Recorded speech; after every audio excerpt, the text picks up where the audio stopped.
cierto, al mismo nivel que Bach, otros supremos genios de la música como Mozart y Beethoven han sido artistas sensibles, más estrechamente mezclados con la aventura humana. Es cierto, Wagner fue más inventor, quizá el más grande, pero jamás hubo organización musical más poderosa, más perfectamente ordenada que la del cantor de Leipzig. Ha tratado y ha logrado tal cantidad de combinaciones que evoca para nosotros, cuando lo comparamos con otros músicos de su siglo, evoca a una computadora ejecutando trabajos inaccesibles a los más ágiles matemáticos. Adapta a las cuerdas los efectos de la técnica del teclado, al teclado los efectos de las cuerdas.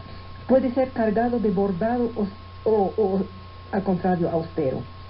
Los muros que dividen la música entre sus predecesores desaparecen con él. Hay construcciones nuevas, hay un equilibrio más sutil. Levantó la música de órgano que declinaba a tal punto que su historia se va prácticamente terminar con él. César Franck será casi el único en el siglo XIX en reencontrar su espíritu, pero con otro instrumento, el órgano sinfónico de los románticos. ¿Cuál es el secreto de Bach? Este hombre del cual se puede hablar como de una fantástica máquina a resolver ecuaciones, es ante todo un poeta de los sonidos.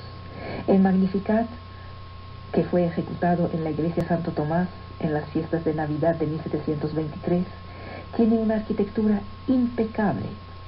La belleza de los versos latinos ha encendido a Bach. El Magnificat es una de las más bellas odas de alegría de la poesía universal. Ahora vienen las pasiones. Escuchen, por favor, la pasión según San Mateo.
Tres monumentos dominan la obra de Bach.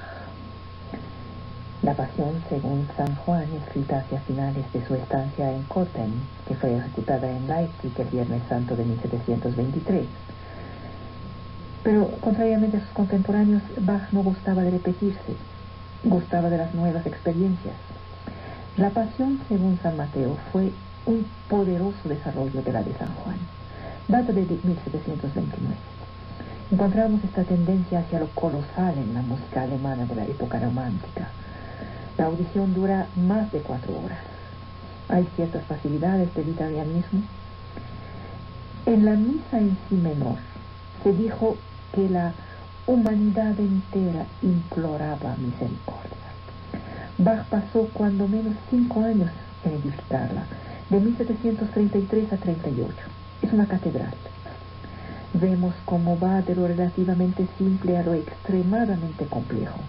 La misa inaugura una manera, la última en su vida. Bach era pragmático, trabajaba de una semana a la otra para la cantata del domingo siguiente. Pero con la vejez empezó a alejarse de su oficio cotidiano. Las cantatas dominicales se hicieron raras. Empezaron las fricciones con el Consejo de Leipzig. Él necesitaba de intérpretes menos mediocres. Tenía otras cosas que decir, otras cosas más íntimas, otros experimentos más insólitos. El conde de Kaiserling, embajador de Rusia en Dresde, estimaba mucho a Bach. Le pidió unas piezas para su clavecinista, un llamado Goldberg. quien fue alumno de Bach. Estas piezas están destinadas a distraer al conde durante sus noches de insomnio y le recompensaron con una copa llena de monedas de oro. Bach realizó entonces las 30 variaciones Goldberg, que reducen a nada todo lo que había sido hecho en este campo, en Italia, en Alemania y en París. Ahí Bach, que habían llamado el hombre del pasado, que no habían entendido, ahí tendía la mano a Beethoven por encima de Mozart, porque Mozart en este género siguió siendo más tradicional. La sensibilidad de esta música sobrepasa su siglo. Ninguno de los ritmos aparece dos veces. Las variaciones duran cerca de 1 hora. 5 años más tarde, en 1747, hay otra obra de circunstancia, un encargo. Durante su estancia en Berlín, Bach compuso frente a Federico II, y de ahí salió la ofrenda musical. Este orquestador nato ni siquiera se preocupa por indicar la instrumentación de sus obras. Durante los 2 últimos años de su vida, Bach, cada vez más fuera de su siglo, cada vez más fuera de las costumbres de su época, se pone a escribir música para él mismo, él solo, una música que ya no parece destinada a ninguna ejecución. Cuando escribe El arte de la fuga, ya está carcomido por la enfermedad. Escuchen El arte de la fuga, por favor.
¿Qué quiso decirnos?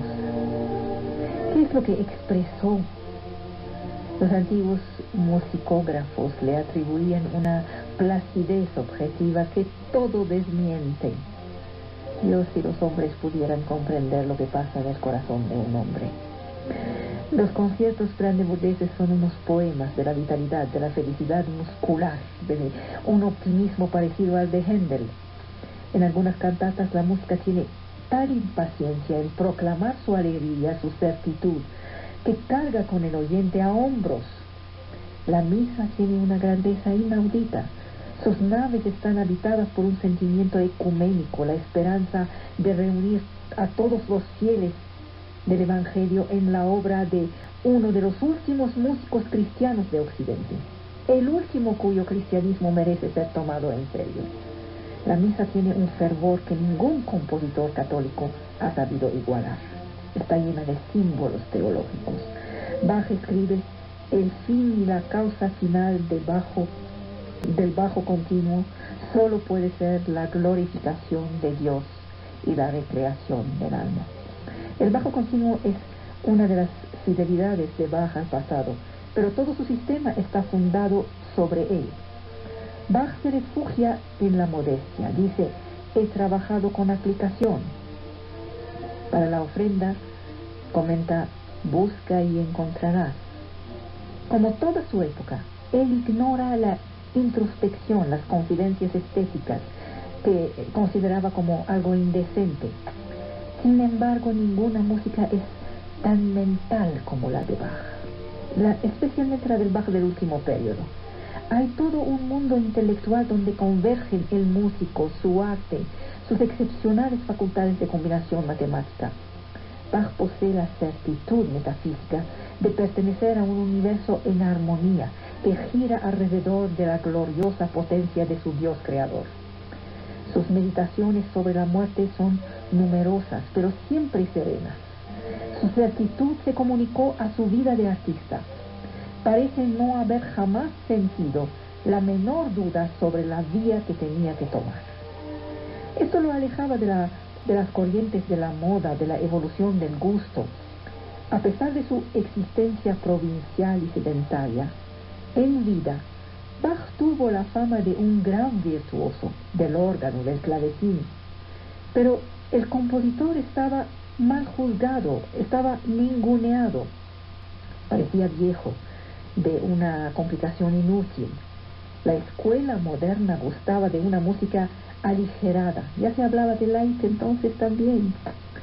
Los críticos se quejaban de que las voces de Johann Sebastian, tomadas aisladamente, si bien constituían una melodía admisible, puestas juntas, decían que eran incantables. Su último hijo, Johann Christian, lo llamó vieja peluca. El segundo, Carl Philipp Emanuel, a quien debemos la salvación de una gran cantidad de manuscritos, que conserva una afectuosa deferencia para el santo hombre que era mi padre. Este hijo hizo editar poco después de su muerte el arte de la fuga, como un monumento pedagógico, mucho más que un monumento artístico. En 6 años solo se vendieron 30 ejemplares. Bach no fue bestseller. Y el hijo acabó por vender los cobres del grabado por kilo. Salvo sus obras por teclado, él no había publicado nada. Su arte de improvisador era el único que sus contemporáneos admiraban. Y este arte de improvisador desaparecía con él. Los 30 años que siguieron su muerte pusieron una sombra casi completa sobre su nombre. El gran Bach para sus contemporáneos no era él, era su hijo, Carl Philipp Emanuel, o bien Johann Christian. En 1782, Mozart literalmente se echa sobre las fugas de Bach y decide escribir algo en el mismo estilo. 7 años más tarde, de paso por Leipzig, tuvo otra revelación y no lo pudo creer. Decía, esto es algo que tengo que aprender. Pasó el resto de la jornada leyendo los manuscritos de Johann Sebastian. Poco después de su llegada a Viena, donde se había instalado en 1792, el joven Beethoven tocó públicamente sobre el pianoforte las 48 preludios y fugas del clavecín bien templado. ¿Qué estoy diciendo? Estoy diciendo que los grandes sí lo reconocieron. Los corrientes no supieron ver una grandeza que estaba por encima de su comprensión. La primera biografía de Bach aparece en 1802. En 1829, Mendelssohn, que tenía 20 años, dirige en Berlín La Pasión según San Mateo. La obra fue muy mutilada. La misa fue ejecutada casi totalmente en Berlín en 1835. La mayoría de las ciudades alemanas siguieron. En 1850 empieza a prepararse la edición nacional completa de su obra en 46 volúmenes. Y esta sale entre 1873 y 79. Con excepción de Berlioz, quien en esto muestra las lagunas de su espíritu y de su arte. Todos los novadores de los siglos XIX y XX han proclamado su admiración por Bach, su deuda hacia él. El clavecín bien templado ha sido el pan cotidiano de Schumann, de Chopin, de Liszt. Según Wagner, la obra de Bach es la historia la más íntima del alma alemana. Debussy habla siempre de ella con veneración. Para los románticos ha sido una liberación del academismo rutinario. Los modernos Stravinsky, Schoenberg la han estudiado a fondo. La vuelta de Bach data de la postguerra. Gracias al disco, nuestra época ha extendido el conocimiento de esta obra. Nada parecería más extraño a Bach como la manera que tienen algunos auditores actuales de recibir su música de manera pasiva. Estos son los snob. Otros no comprenden. Schlosser escribe: el placer directo que nos dispensa esta música casi ascética, desprovista casi de magia, es mediocre, pero es objeto de un conocimiento estético que es fuente inagotable de alegría. No entendió. Y hay los fanáticos de Bach que lanzan sus anatemas sobre los demás músicos. Es la oreja que decide del destino de toda obra musical, pero es necesario que sea informada por un trabajo intelectual.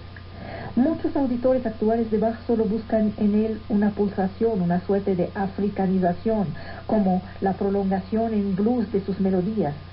¿Qué decirles sino el desencanto? Hay una gran parte del público que recibe con el mismo calor las mejores ejecuciones de Bach y las peores, porque jamás como hoy se ha interpretado tan bien a Bach como tan mal. Es el precio de la popularidad, de la difusión comercial. La regla de oro para la interpretación de Bach es la lisibilidad del contrapunto. Se debería mandar a la basura 2 de cada 3 discos editados desde hace años. Ocurre, y esto es cada vez más frecuente, que se dañe a Bach. Él prefería el clavicordio al clavecín. El quinto grande burgués es una obra para piano extraordinaria. El clavecín era demasiado discreto, hace que la obra pierda su dinamismo. Albert Schweitzer amaba el clavecín en la intimidad y preconizaba para las audiciones públicas un piano de dimensiones reducidas en lugar del uso exclusivo, a veces tiránico, del clavecín. En ese momento les voy a poner el gran monumento, la misa en sí. Escuchen, por favor.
En si menor alcanza las profundidades del arte, pero la pasión de los evangelios era la raíz y el pivote del clero protestante.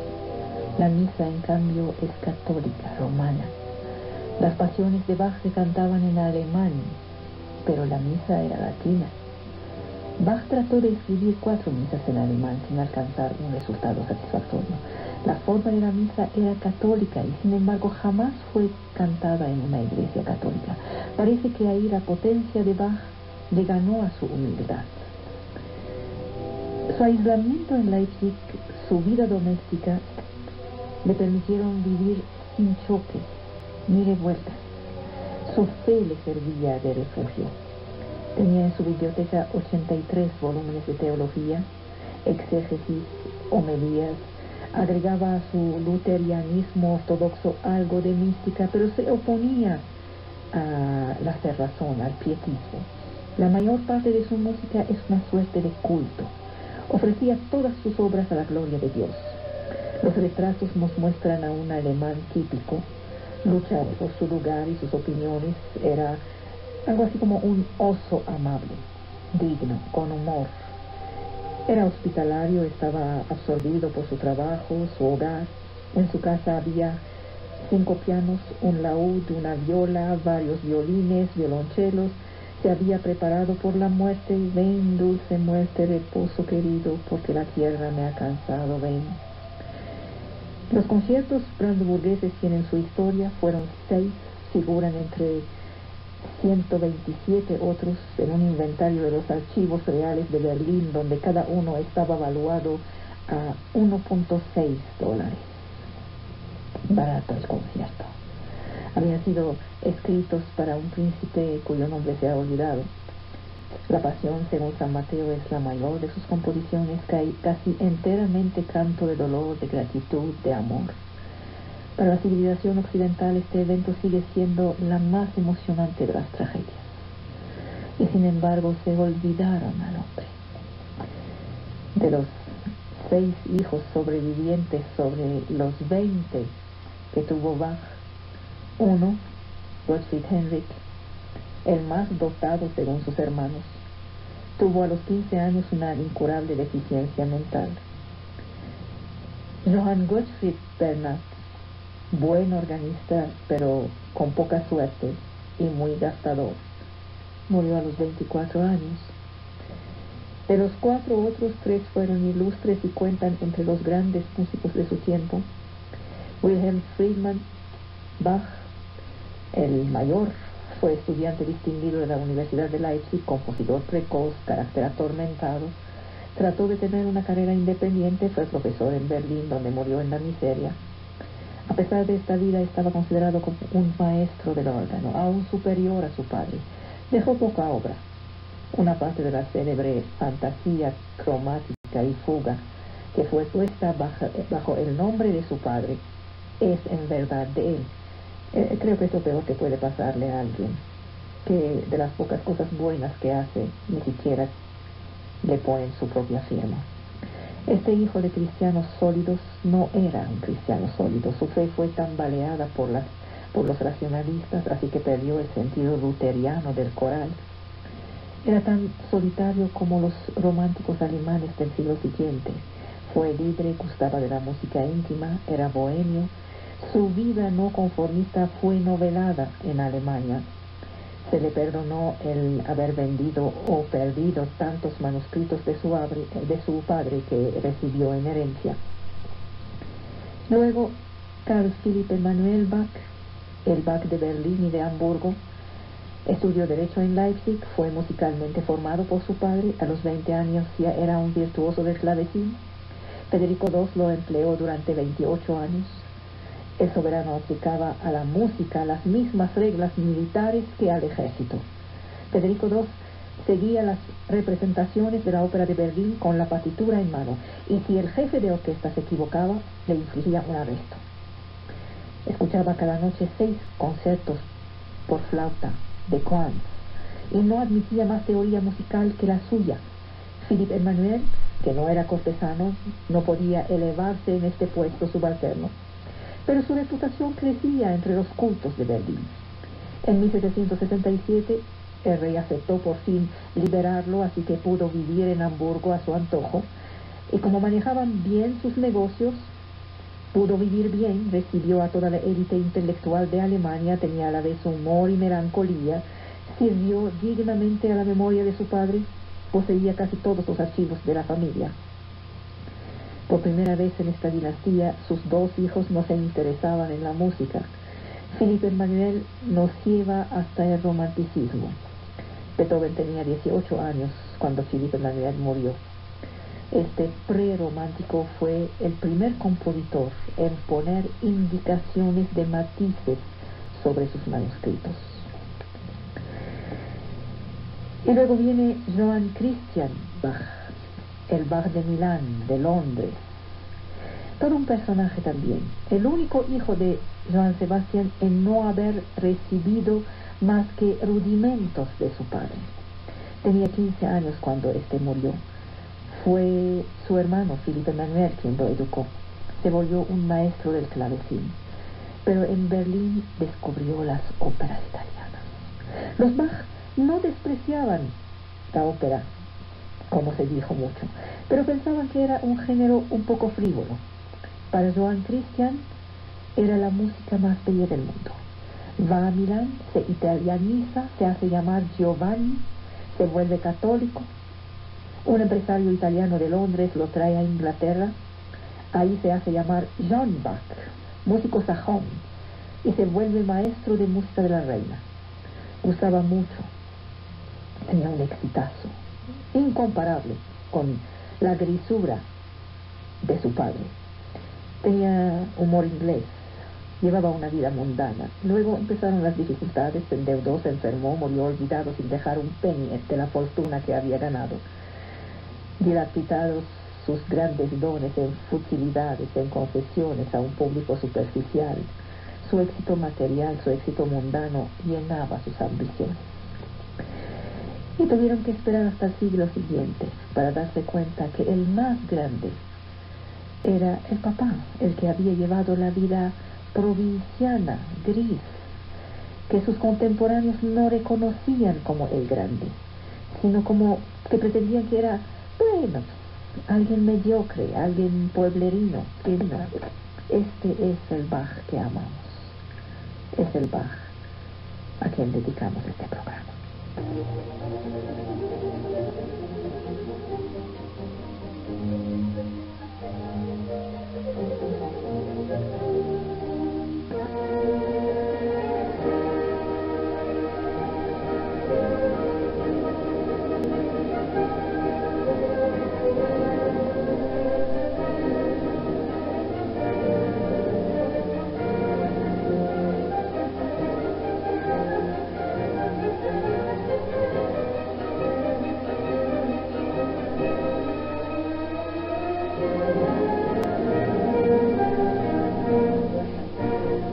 Mozart describe la iniciación de primer grado. Tamino, vencedor de las pruebas iniciáticas, recibirá la luz.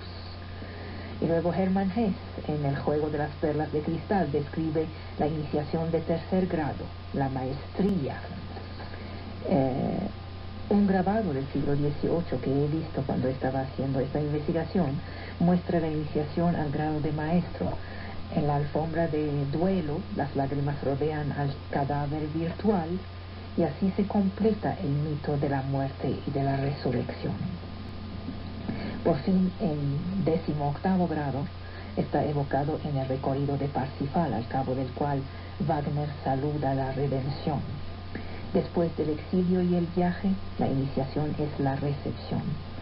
Sarastro revela a Tamino en la flauta encantada: aquel que no disfruta de esta lección no es digno de volverse un hombre. Todos los ritos de la masonería giran alrededor de la idea de construcción. La grandeza del hombre, su aventura más heroica, es de volverse hombre.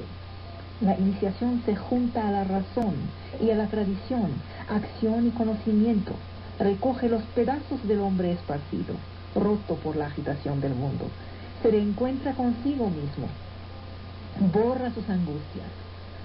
La última iniciación es el paso al oriente eterno. Cuando muere un profano, un no iniciado, es un naufragio absoluto de su ser. Su muerte es a la vez biológica y es espiritual. ¿Qué queda para definirlo? Su pasado, que la muerte transforma en destino. La iniciación prefigura este destino. El iniciado muere a la vida profana. Escoge reencarnarse en un ser colectivo que es la logia. El sentido de la muerte cambia por él. La iniciación equivale a una modificación del régimen existencial, un renacimiento.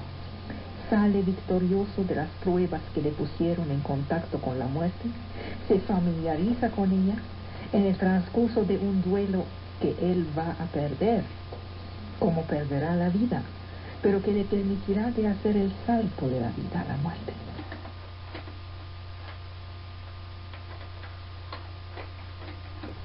Realiza con ella en el transcurso de un duelo que él va a perder, como perderá la vida, pero que le permitirá de hacer el salto de la vida a la muerte. La iniciación prefigura la inmortalidad del iniciado, encarnado en un colectivo, la logia, en perpetua renovación. Así, el hermano invisible vivirá hasta el final de los tiempos. Mozart desvela la apertura cósmica de la muerte en la penúltima de sus obras. Deberíamos haberla traído hoy, la cantata 623. Ahí Mozart evoca en la tierra el encuentro de todos los hombres. En su Requiem, el hombre se vuelve digno de su muerte. Sí ha sabido dar un sentido a la vida. Es el significado de la cadena de unión, donde el nuevo iniciado se inserta. A la angustia de la descomposición carnal se agrega la muerte espiritual. A la exigencia de inmortalidad responde la iniciación. Goethe lo dice en un cuento masónico titulado La serpiente verde, quien previene la descomposición del cuerpo de Aquiles, formando un círculo alrededor de su cadáver. Este círculo es la cadena de unión. Le pregunté a un gran dignatario masón, ¿para qué sirve todo esto hoy? Y me dijo, desde Platón el conocimiento imprime a la ética sus fundamentos. Hoy hay una ruptura entre conocimiento científico y ética. Sus relaciones están negadas. El conocimiento ya no nutre los valores. El método de trabajo de la logia consiste en reinventar nuevas relaciones entre realidad y valores. El primero de estos valores es lo universal. ¿A qué se le conoce un masón? No al cuatismo, como se dice, sino al hecho de que quiere ser ciudadano y compañero de un mundo donde se elabora una moral universal. Los tiempos fuertes de la historia, aquellos que engendraron grandes avances morales e intelectuales, fueron todos marcados por el sello de lo universal. La ciencia tiende a unificar un saber fragmentado. El mundo aspira a lo universal. Es el valor de referencia. Y la metodología es el cuestionamiento y el instrumento es la flexibilidad. Wittgenstein escribe, en filosofía es siempre bueno plantear una pregunta en lugar de una respuesta a una pregunta, porque una respuesta puede ser inapropiada. Resolver la cuestión por medio de otra cuestión no es inapropiado. Es lo que hacen los masones en sus trabajos. Entonces la metodología es el cuestionamiento. El método iniciático es el arte de hacer descubrir las verdades por medio de una serie de cuestiones, con los símbolos actuando como prisma. No es mayéutica, no es socrática. Se considera a la mayéutica socrática como una trampa del logos. No es el método budista que abolece al individuo, es más bien la casuística de los padres de la Iglesia. Es más bien el diálogo talmúdico. Son estas las referencias que formaron el cuestionamiento masónico. La logia dice, no hay verdad absoluta. En lugar de contemplar la eternidad de los principios, vamos a ir de los casos singulares a las reglas generales y al revés. Así se elabora prácticamente, pragmáticamente, un valor no totalitario, no dogmático, no impuesto. El orador de la logia abre la posibilidad a una universalidad construida, no deducida. Hay una tensión dialéctica. Uno propone un pensamiento, su interlocutor lo sacude, hay desestabilización incesante. Así se mantiene la dinámica. Uno no dice jamás nosotros, no saca fuerza de la etiqueta, cita, luego expone la opinión simétrica, la opinión inversa. El pensamiento es una dialéctica abierta. No se busca tampoco la conciliación, porque buscar la conciliación es renunciar a la discusión. Se rechaza todo sistema. Se da la primacía a la palabra que cuestiona. El orador debe reflejar estas contradicciones, destructurar la estructura que reduce, sacudir la quietud.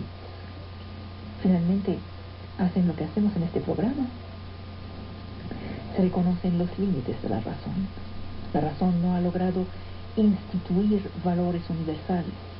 La razón es un instrumento, no es un árbitro supremo. El pensamiento cuestionador nació en Grecia. El método masónico lo retoma, unifica los medios con los fines. No hay un credo masónico, no hay un yo creo, sino un yo dudo, que lo distingue de las religiones. El dogma otorga las respuestas antes de haber formulado las cuestiones. La masonería no es un portavoz, no carga con la conciencia universal, no tiene la pretensión de pensar por el conjunto de la humanidad. Las logias son lugares de búsqueda. Un masón no tiene más autoridad que otro ciudadano. No habla jamás en el nombre de la masonería, porque la masonería ni es un movimiento ideológico, ni es un grupo de presión, sino que es un grupo de proposición. Los textos constitucionales de la masonería barren tanto con las religiones dogmáticas como con el ateísmo. Porque religiones y ateísmo se encierran en el yo creo o el yo no creo, sin jamás cuestionarse. El creyente admite la investigación y el derecho de crítica, pero lo reserva a los campos donde Dios no ha hablado. Es decir, que hay límites para el creyente a la libertad de pensar. El integrismo religioso y el integrismo ateo encierran en un totalitarismo de pensamiento. El gran arquitecto del universo es un puro concepto, no es histórico. El masón vive sobre tierra, no yerra en un valle de lágrimas, porque si no hay un más allá, no hay tampoco un allá abajo. El masón es un optimista. El tiempo se define como ha sido y por venir. La razón cuida de la armonía del mundo. Woody Allen recuerda que su segundo órgano preferido, el cerebro, porque el primero ya lo saben, el cerebro no está constituido según una serie de instrucciones. Así funciona el cerebro, punto 1, punto 2, punto 3. En el trabajo en la logia, la mecánica cerebral reajusta permanentemente la reflexión. ¿Acaso hay una identidad cultural masónica? Mire, están siempre abiertos. No se definen por una identidad, cuestionan perpetuamente. ¿Pertenecemos al mundo, perceptible por fenómenos que nos implican? Más allá de los fenómenos hay la realidad inaccesible y cualquier creencia puede ser puesta en duda, es decir, cuestionada. Los ritos son las ceremonias del culto. Dependen de las obediencias. El orden masónico, como les dije, se divide en diferentes ritos. De hecho, hay unos como 50. Los principales se definen en relación con el concepto del gran arquitecto del universo. El rito teísta de emulation working, o rito de emulación, el rito escocés antiguo y aceptado, es el más antiguo, tiene 33 grados. El rito escocés rectificado relaciona sus creencias con la tradición de los templarios. Los ritos de Misraim y de Memphis reivindican relación más antigua. El rito francés fue fundado después de la Revolución. ¿Por qué el rito? Es un instrumento como el microscopio para el biólogo. Con él se opera la separación temporal del mundo. La logia es un convento bimensual. Se cierra al mundo, se corta de lo profano, incluso por la dimensión cósmica del templo como representación del templo de Salomón, por su estructura pitagórica. Los hermanos dejan los símbolos de sus preocupaciones profanas en la puerta. Nadie sabe quién es ministro o rico o pobre. Las diferencias sociales se borran, cada quien lleva el símbolo que corresponde a su grado y a su función, punto. El maestro de la logia abre los trabajos, lo asisten su primero y segundo asistente, como en el pasado para el maestro arquitecto, crea un círculo virtual en el interior del cual se agrupan los asistentes, se cierran las puertas del templo, no hay ventanas, la circulación se efectúa en el mismo sentido que la rotación de la Tierra. Observa la marcha de los astros y piensa que giras con ellos. Entre el Cenit y el Nadir, entre Oriente, de donde viene la luz, y se siente el venerable, y Occidente, donde se siente el guardián. El guardián es el venerable precedente, es decir, que se pasa de la función más alta a la más humilde. Es un juego de espejos, referencia constante al pasado en su continuidad. El sentido es que toda ascensión solo es provisoria, momentánea, y quien subió bajará, pero la permanencia de la logia es intemporal. Toda sesión se hace en presencia de las tres grandes luces: el volumen de la ley sagrada, la escuadra y el compás. Cuando se terminan los trabajos, el venerable rompe el círculo y devuelve la logia al mundo externo. Cada grado sanciona la adquisición de un cierto nivel de conocimiento, de posibilidades espirituales. El rito se relaciona con el mito, no con el dogma. La tradición adopta al Evangelio de Juan, al helenismo, al derecho romano, a las leyendas templarias, a los aportes hermetistas, a los aportes rosicruzanos, a los alquimistas, a los cabalistas. Todos ellos son fuentes del humanismo occidental. La flor que reniega de su raíz muere. Los masones recogen toda la tradición de la espiritualidad occidental.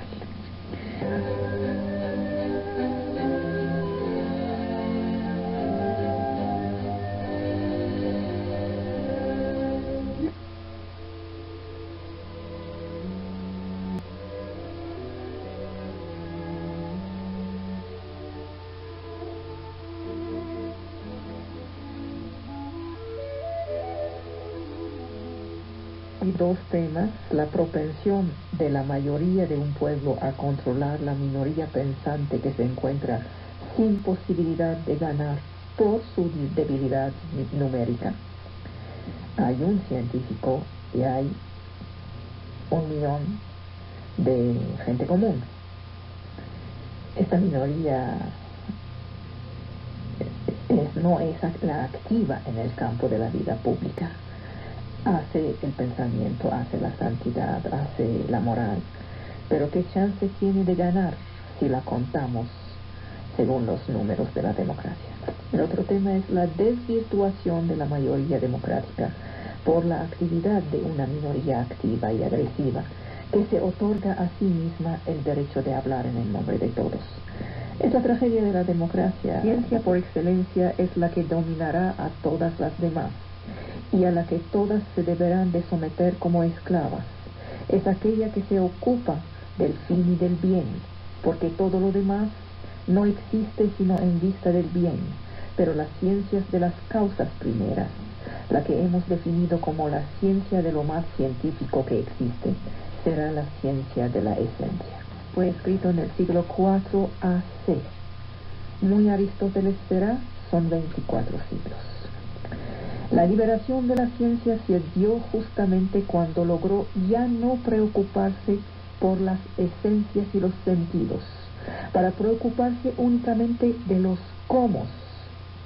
Esto ocurrió 21 siglos después de Aristóteles y su metafísica. Con el Renacimiento, luego Kepler y Galileo, es sólo entonces que logró florecer y hacer este salto magnífico que permitió a Occidente ubicarse adelante de todas las civilizaciones en términos de desarrollo científico y tecnológico. Solamente en esto, no hablo de los demás, en términos de florecimiento que no se ha detenido ni cuestionado hasta hoy. Mientras seguía la ciencia casada con las preocupaciones metafísicas, es decir, las que no eran propiamente científicas, traía su bulto, hasta que pudo lanzar este bulto por la borda. Solo entonces se pudo volver ciencia eficiente, que en unos 3 siglos atravesó los desiertos de la ignorancia, donde la mantenía la teología. La filosofía nació de la sorpresa, decían los griegos. El proyecto de escribir una enciclopedia filosófica dedicada a la noción de totalidad provino de esta sorpresa. Levinas había escrito Totalidad e Infinito. Finalmente escribimos los libros que nos hubiera gustado leer. Esta es la idea del que escribe. Esta idea de totalidad es omnipresente en el pensamiento. ¿Qué es la naturaleza? ¿Qué es el universo? ¿Qué es el uno? ¿Qué es el ser? ¿Qué es lo divino? Son diferentes maneras de concebir y de nombrar la totalidad. Esta totalidad ha sido rechazada. Uno, porque es hueca, como la metafísica. No dice nada, ni hace pensar en nada. Esta es la primera respuesta.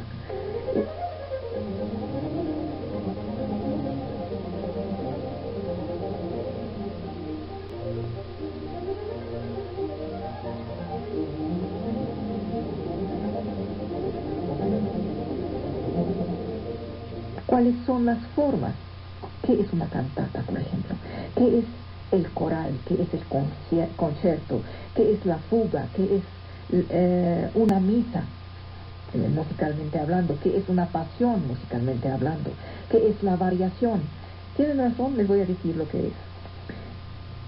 Una cantata es una escena lírica en varias partes, destinada al concierto o al oficio. No comporta propiamente dicho una acción dramática, no se actúa, pertenece al arte vocal. Aparece en principios del siglo XVII. Los florentinos fueron los primeros en tratar esta forma. Algunos instrumentos acompañan la voz a mediados del siglo XVII. Luego toma amplitud, se desarrolla la orquesta, el número de personajes aumenta y aparecen los conjuntos vocales. De Italia pasa a Francia. Rameau fue uno de los maestros de la cantata. En Alemania, Bach, por supuesto. Bach cultiva el género que fue despreciado tanto por los clásicos como por los románticos. Vuelve a tomar importancia en el siglo XX con Stravinsky, pero es Bach el maestro incontestado de la forma, con 3 tipos principales, que es la cantata para voces solas, por ejemplo la 51 de Bach, la cantata coral, por ejemplo la cantata de Pascua de Bach, y una tercera fórmula que realiza la simbiosis de las dos, como la cantata de la Reformación. Ahora, ¿qué es el coral? Primero, cuidado, no es el coro. Este se encuentra mucho a partir del 17 en la cantata, el oratorio, en la ópera. No tiene estructura ni estilo bien definido. Uno de los maestros del coro es Händel. Ahora, el coral es un tipo de cántico extremadamente expandido en Alemania desde la Reforma. Este está en la base de toda la liturgia luterana. Tiene sus orígenes en la canción popular alemana, aparece en el siglo XVI. Luther mismo escribió algunos corales. Alimenta una escuela de polifonía donde se refugia el espíritu místico. Alcanza su apogeo con Bach, quien le da diversos aspectos: música vocal, música de órgano, música instrumental. Cayó en desuso a partir del 18. La obra de Bach ofrece unos 12 tipos diferentes, como el contrapuntico, el de fuga, el figurado, el coral en canón, el ornado, el variado, etc. ¿Qué es el concierto? Hay varias especies: vocal, grosso, para solista.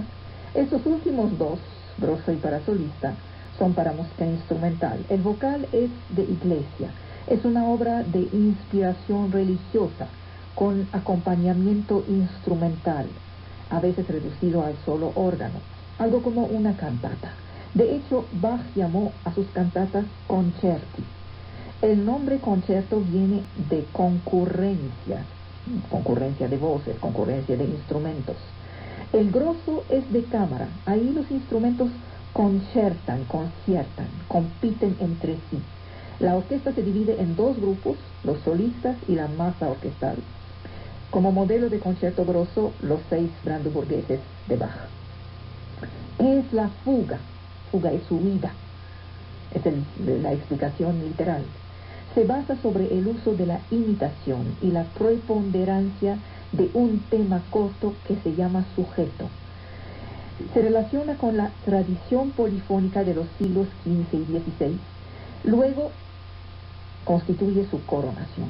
Tiene una unidad perfecta, pertenece al arte instrumental. En el Santus de la Misa en sí de Bach, la segunda parte es una gran fuga vocal a 6 voces. Después de 1650 aparece la verdadera fuga que utiliza las relaciones entre los tonos y saca toda su sustancia de un solo tema. A final del 17 aparece como una de las formas esenciales del lenguaje de los polifonistas alemanes, a pesar de que no es muy solicitada. Mozart, Brahms, Franck, Beethoven la renovaron. Hoy se considera como un ejercicio de escuela. Tiene sus maestros como Bela Bartók, pero parece que el universo sonoro contemporáneo no supo integrarla. ¿Qué es la misa? Es sin duda la forma la más importante, sino la más antigua de la música sacra. Es una forma vocal compuesta, tiene 5 partes distintas que corresponden a las 5 oraciones cantadas en el ordinario de la misa católica. Data del alto medievo. Tenemos 17 misas de la época del canto gregoriano, compuestas entre el 10 y el 14, pero es en el 14 que aparecen las primeras misas a 4 voces. Las misas polifónicas de los siglos XV y XVI sobre temas profanos. La misa es una de las raras formas que haya conservado un estricto aspecto polifónico. ¿Qué es la pasión?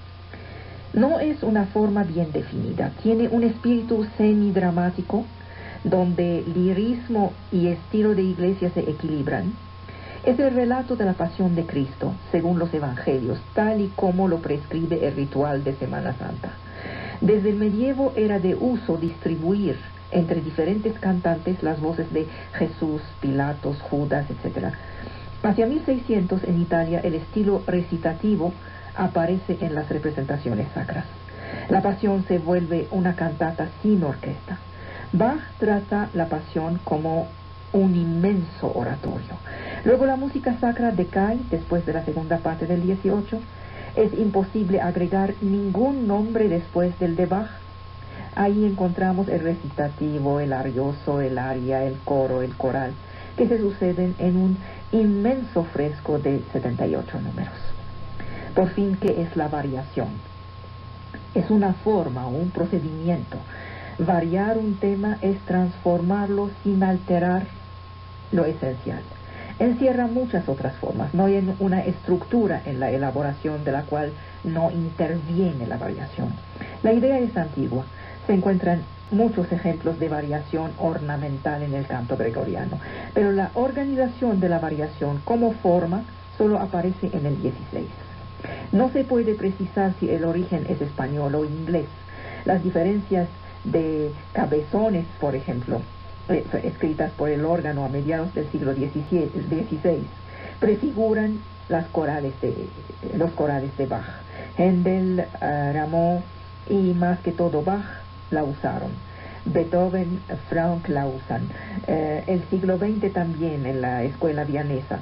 Es la forma que más atrajo la atención de los grandes compositores.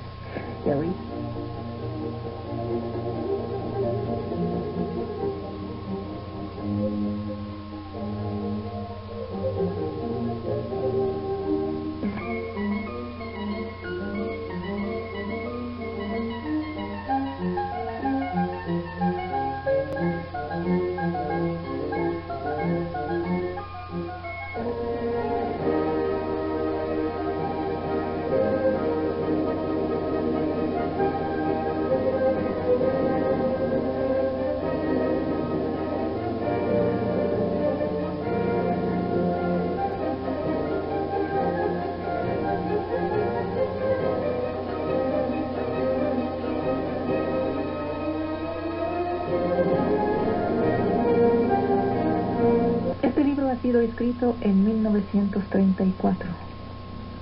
Apareció hace 65 años.